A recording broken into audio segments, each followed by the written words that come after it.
안녕하세요 여러분. 오늘은 23년 12월 22일이고 금요일입니다. 자, 한 두 달 전에 한화 에어로스페이스가 전투기 엔진을 국산화하겠다, 이런 내용의 이제 보도가 있었거든요. 이게 이제 10월 저음인 것 같은 한국경제TV 나온 보도입니다. 전투기 엔진 국산화 도전. 이렇게 하면서 이제 하나 TV에서 관련자가 나와서 하나가 이걸 잘할 수 있다는 당위성, 우리가 왜 이걸 해야 되는지, 그리고 정부와 국민이 많이 도와줘야 된다, 이런 이야기를 하는 한 짧은 동영상이 하나 있었습니다. 그래서 오늘 영상은 그 하나의 전문가가 한 말을 해설하는 거다, 이렇게 보시면 될 것 같아요. 지금 보시는 건 하나경제TV에 나온 거 기사고요. 하나그룹 전투기 엔진 국산화 도전. 이게 지금 이제 윤석열 정부 들어와서 어떻게 미국한테는 상당히 좀 말랑말랑하게 비춰진 거거든요. 물론 윤석열 정부는 그러고 싶은 생각이 없겠지만 어쨌거나 그 정부의 특성상 지금 그러고 있어요. 그래서 이때가 기회다 하고 많은 미국의 방산업체들이 지난 정부에서 이루지 못했던 꿈을 이루기 위해서 많은 노력을 하고 있죠.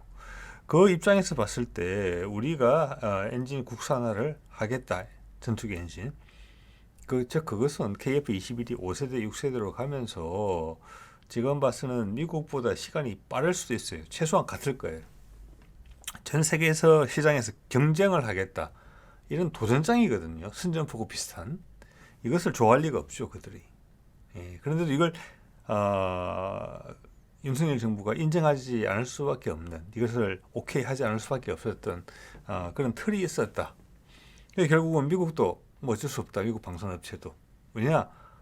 돌이킬 수 없게 틀을 만들어 놓고 많은 준비들이 되어 있었고, 여기에 많은 것이 이미 연계되어 있었기 때문에, 이것이 빠지면 전체가 무너지는 것이기 때문에, 거기에 따라서 관여하고 있는 많은 전문가들의 여론, 그리고 투자된 어떤 국방 예산, 연구비적으로 이런 것들이 같이 무너져야 되기 때문에 이걸 갈아엎지 못하는 것이다.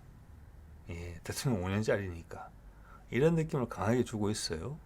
이거 한 내용을 한번 볼게요. 자, 하나가 이 발표를 한 것은 이 과제에 담는 이제 뭐라고 할까, 수행자로서 하나 에어로스페이스가 선정이 됐기 때문에 이제 이때 기사화 된 것 같아요.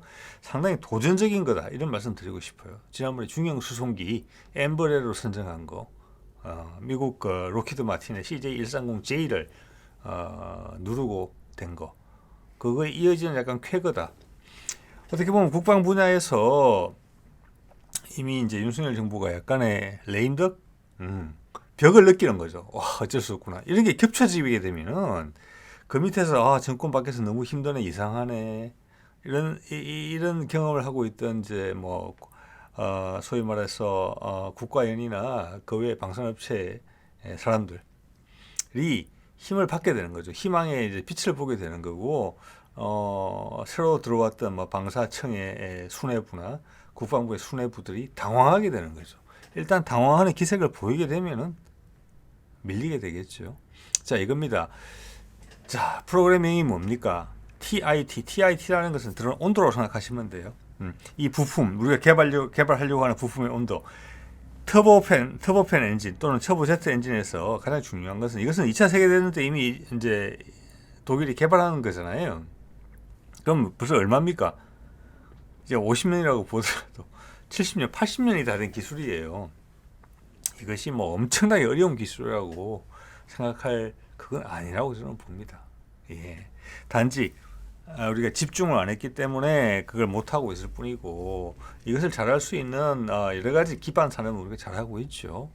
그래서 용기가 중요한 부분이었거든요. 그래서 1800K급 터보팬 항공엔진 저압 터빈 내열 합금 및 코팅 기술, 이게 핵심이에요. 내열 소재거든요. 여기서 K는 뭐냐면은, 여러분 혹시 중고등학교 때 물상 시간이나 물리 시간에 화학 시간에 배우셨던 내용이 있어요. 절대 온도. 여기서 쉽게 이야기하면 계산 1500도 C급, 1500도 C를 버티는 엔진. 이것은 엔진에 있어서, 현대 전투기 엔진에 있어서 가장 핵심은 온도다, 이거예요. 그 엔진은 지금의 규모로도 훨씬 더 많은 출력을 낼 수 있다, 연료를 더 뿜어 넣으면. 그런데 문제는 더 많은 폭발이 엔진 내에서 일어날수록 이거는 자동차하고 달리 공랭식이거든요. 쉽게 이야기하면은. 그래서 안에 있는 소재가 물론 설계 기술도 적용이 되겠죠. 근데 그거는 많이 알려졌다고 봅니다. 더 핵심적인 기술은 소재가 그 온도를 버티느냐.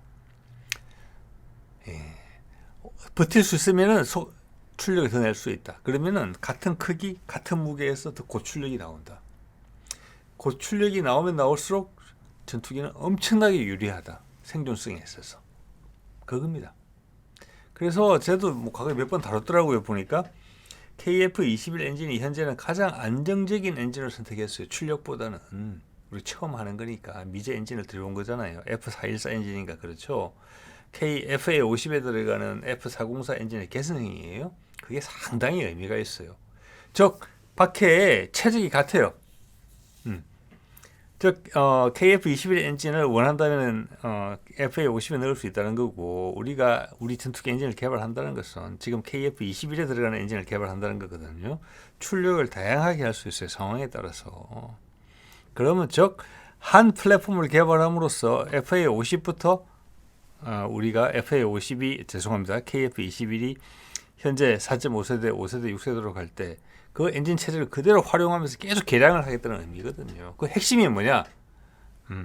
일단은 내열 소재를 개발하는 게 우선이다. 그 다음에는 복합 엔진으로 가는 것이다. 그 내열 소재를 바탕으로 램잭과 연계해서 가는 것이다. 이게 이제 그림이 확 그려지는 거예요. 이걸 하나가 언론에 확 퍼뜨리면서까지 강하게 이야기를 할 수 있었다는 것은 큰 승리다. 윤석열 정부에 맞서서. 그리고 그 뒤에 있는 군산 복합체의 노림수에 다 이기지는 못하지만 이거는 버텨냈다. 그 버텨낼 수 있는 이유, 한화가 혼자 한 거 당연히 아니죠. 여러 사람들의 노력.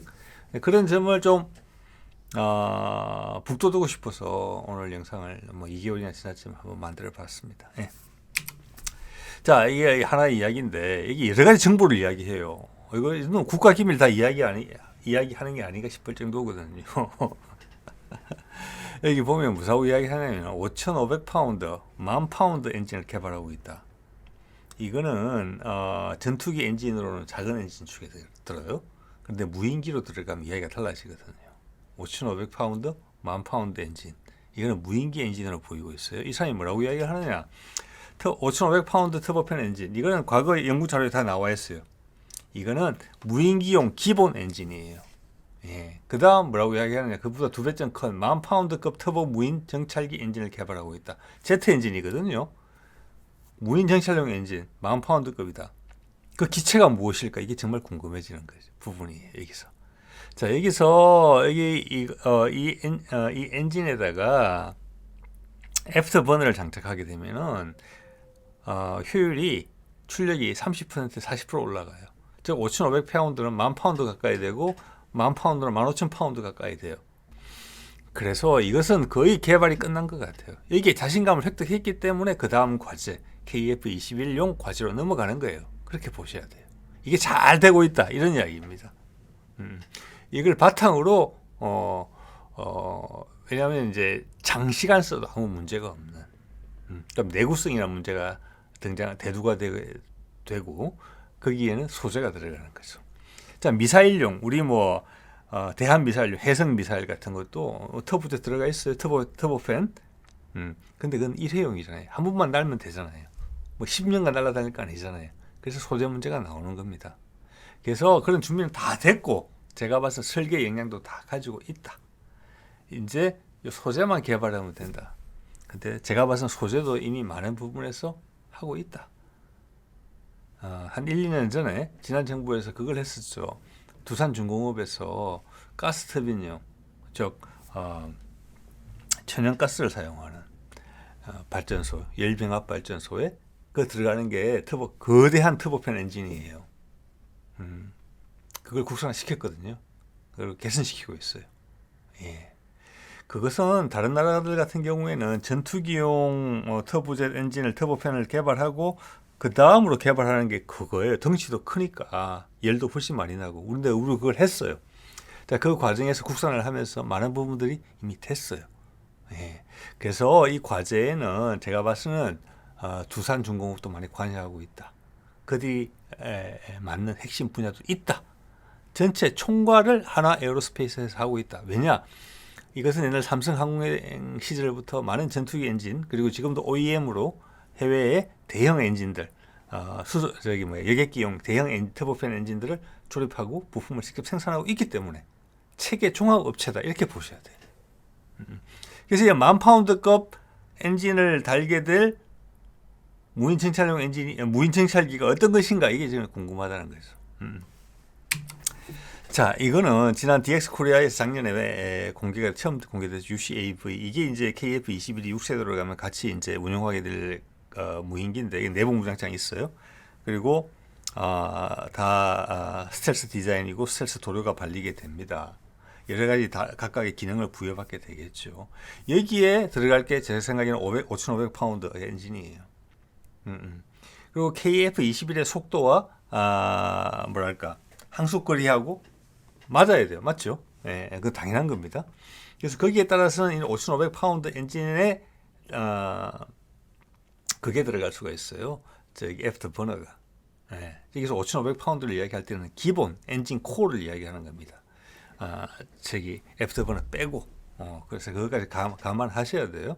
이렇게 쓰거나 제가 봐서 이거는 이제 정찰기용으로 예전부터 이미 나온 건데 가오리 X 시즌부터 여기에 보면은 어떤 이야기들이 나와 있냐면 여태까지 알려진 거 보면은 8,000에서 8,500파운드가 이야기가 나와요. 자, 그래서 이거는 좀 전에 5,500파운드 엔진을 애프터버너 장착해서 쓰겠구나. 이거랑 좀 전에 보신 로얄 윙맨이랑 같은 엔진을 쓰겠구나. 참고로 FA50에 들어가는 F404 엔진은 12,000파운드예요. 이거보다는 급이 하나 높아요. 그리고 애프터버너를 쓰게 되면 18,000파운드예요. 예. 자, 그래서 여기서 이제 그 한화의 그 양반이 말씀하신 5,500파운드는 여기하고 로얄 윙맨에 들어가는 엔진이 아닌가. 그걸 따로 쓸 이유는 저는 없다고 봅니다. 기체급도 비슷하고 물론 운영하는 방식은 좀 다를 것 같아요. 이거는 정찰기 비밀 침투 위주고 좀 전에 로얄 윙맨은 KF-21이랑 같이 활동하는 그런 기체라고 봐야 되겠죠. 자, 그래서 제가 생각하기에는 우리한테 알려지지 않은 기체가 있다. 저는 그렇게 본다는 겁니다. 그 정찰 10,000파운드짜리를 쓸 거를 지금 우리도 몇 대 수입해가지고 지금 이러지도 못하고 저러지도 못하고 하고 있는 거 있죠. 미국에서는 이미 이거를 이제 안 쓰려고 하는 거죠. 글로벌 호크. 우리 계속 문제 생겨가지고 세 대인가 샀는데 7, 8천억 주고 세 대인가 샀을 때 한 대 하면 2천억 이상 줬던 것 같아요. 박근혜 정부 때 산 것인데 이게 지금 미국에서는 생존성이 약하다 이래서 새 기체를 내겠다 이러고 있는 판이에요. 이게 엔진이 터보팬 엔진이고 7,600파운드거든요. 자, 그러면 이거 상당히 큰 기체입니다. 정찰기죠. 우리가 10,000파운드를 이야기했잖아요. 한화에서. 그럼 이거보다 이런 최소한 이 급의 기체를 터보팬 엔진을 쓰는 기체를 우리가 생각하고 있다. 예, 이것은 우리한테 공개되지 않은 것이다. 대중한테. 이렇게 이제 이야기해 볼 수 있어요. 자, 지금 그림에 보시는 거는 우리 카이에서 한 이게 현재는 군단급 무인기로 알려져 있고 그런데 여기가 디젤 엔진을 쓰거든요. 요 위에 대한항공에서 개발한 그 소위 지작사급 그 무인기는 터보프롭인데 지금 카이에서 개발한 것은 디젤 엔진이에요. 그래서 요 디젤 엔진은 지금 따로 개발하고 있거든요. 지금 이 제목에서 보시는 것처럼.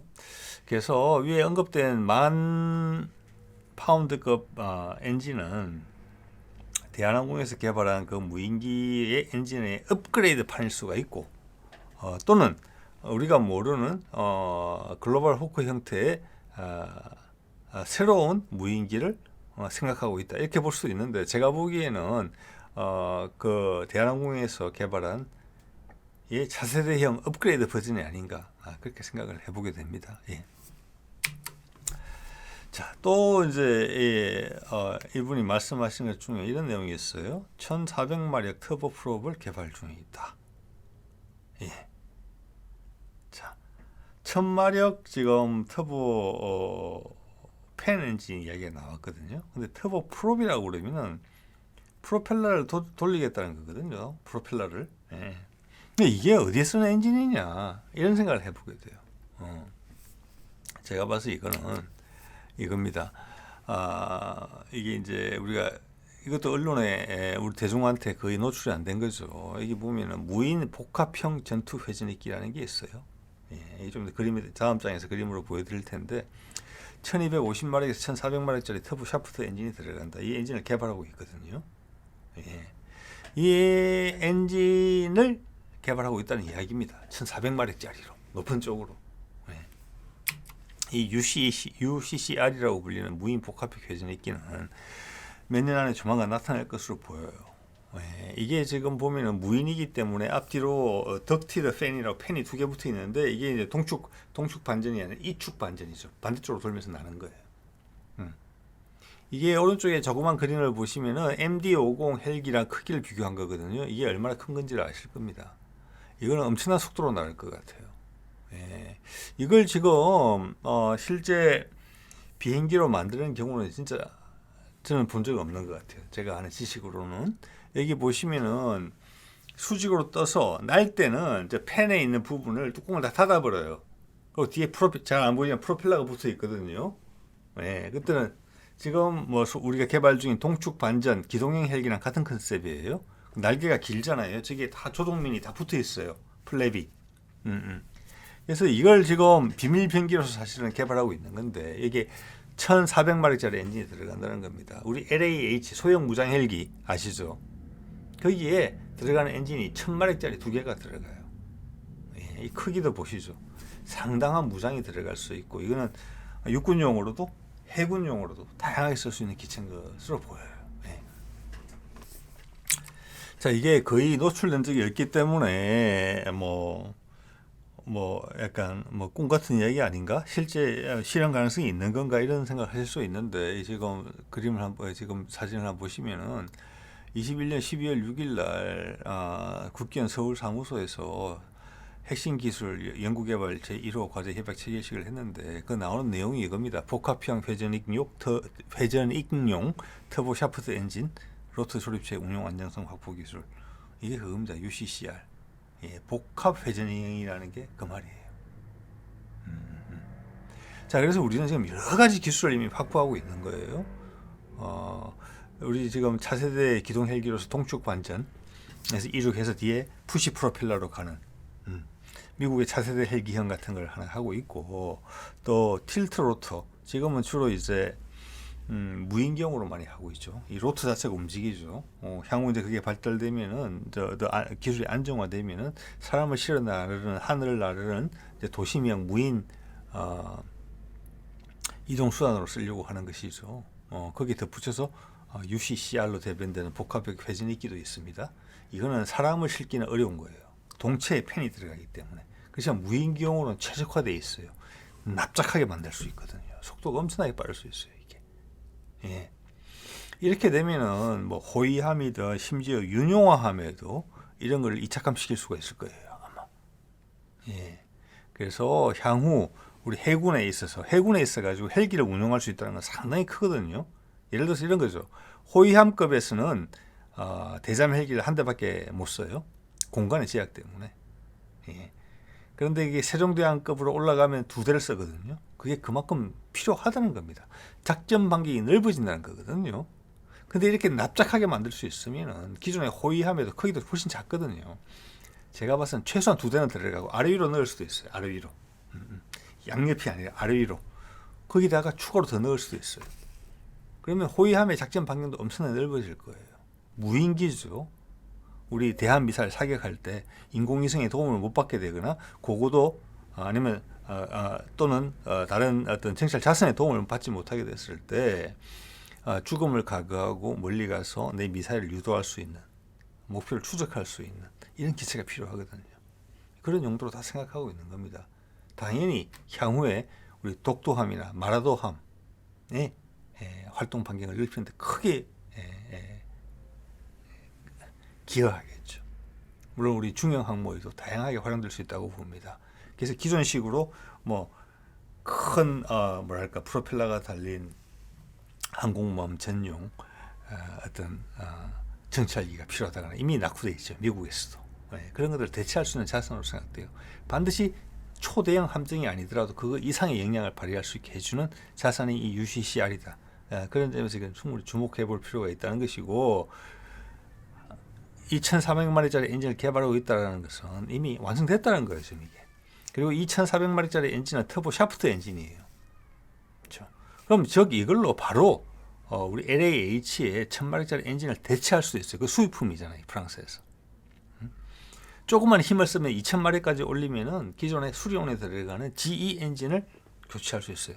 제가 왜 그런 말을 하는가 하니, 우리가 차세대 기동 헬기 개발하고 있잖아요.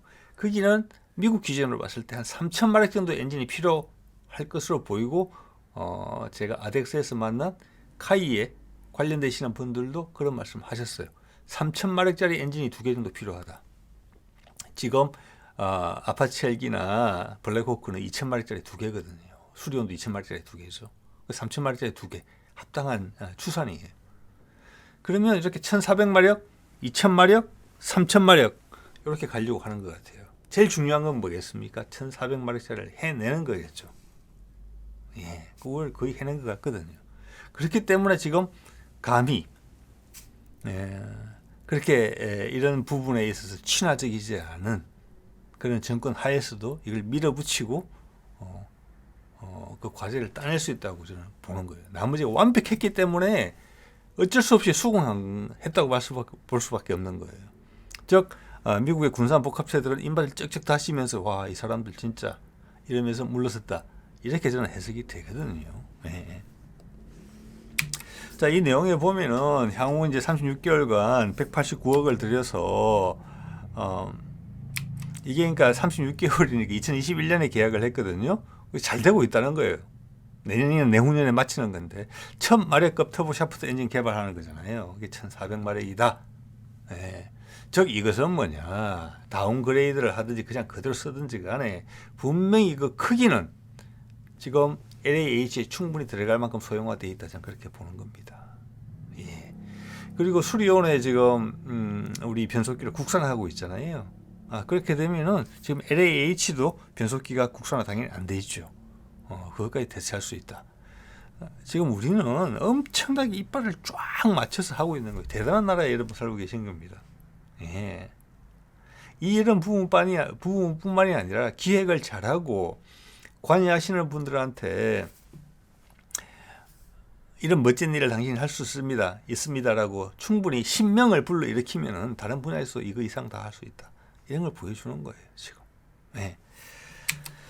자, 그 다음 아까 말씀드렸지만 1800K 내열 합금, 이거는 섭씨로 바꾸면 1500도시 정도를 견딜 수 있는 부품을 만들겠다. 제가 봤을 때는 이게 이제 이분이 말씀하시는 거는 이미 열 몇 개를 우리가 하고 있고 그게 잘 됐기 때문에 하는 거겠죠. 성과가 좋기 때문에 이번 과제를 통해서 한 3개 정도 부품을 더 개발하려고 한다. 전체 한 60개 정도의 부품을 새로 개발해야 된다, 이렇게 말을 했어요.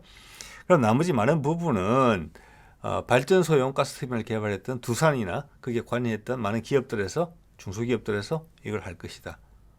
네. 전망이 그렇게 종합적인 판단을 했기 때문에 이걸 밀어주는 거예요. 네.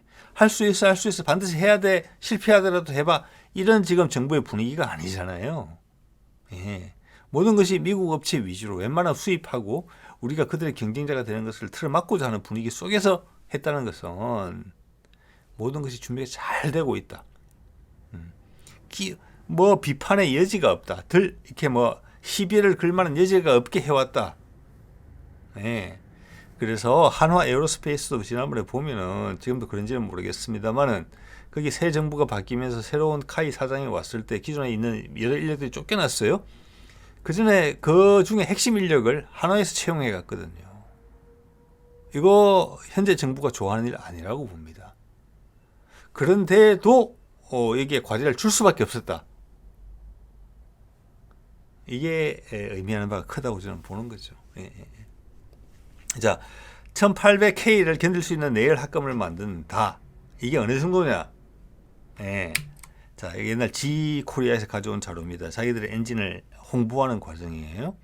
자, 여기 보이는 게 이제 뭐냐면은 블레이드가 있고 이게 밀봉이 돼야 된단 말이에요. 공기를 압축할 때. 그러면 우리가 보통 보는 거 블레이드만 봐요. 이렇게 날개만, 선풍기처럼.